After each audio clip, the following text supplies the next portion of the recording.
Министерот за транспорт и врски Благој Бочварски не чувствува одговорно што не се спречи планот за изградба на висококатниците на паркингот кај Holiday Inn. Тој вели дека била формирана стручна комисија и дека Министерството немало надлежност да блокира или стопира урбанистички планови, туку дека тоа било надлежност на локалната самоуправа.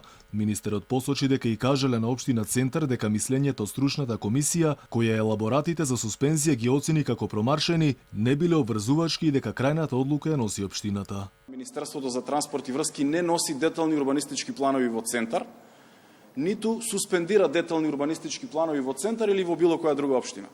Тоа исклучиво го прави општина Центар со советот на општина Центар. Бочварски посочи дека требало точно да се лоцираа штетите по јавниот интерес, а на прашање дали градоначалникот на Центар ја замајувал јавноста, министерот рече дека тој има своји ингеренции и со тоа не можел да делува во изминатиот период со советот на општината. Тие носеа серија на одлуки, вклучувајќи и она за мораториумот на плановите во општина Центар, така што тие се бореа во однос на ова прашање, но после одлуката на Уставниот суд за стопирање на ваквата постапка со мораториумите, беше јасно дека урбанистичките планови, сите урбанистички планови се на сила. Инаку стручната комисија при Министерството за транспорт уште пред еден месец утврди дека општина Центар ги промаршила елаборатите за суспензија. Градоначалникот на Центар Саша Богдановиќ пак е на став дека по ова мислење општината немала основ да бара стопирање на планот и дека веќе нема никаква пречка за да почне да се гради.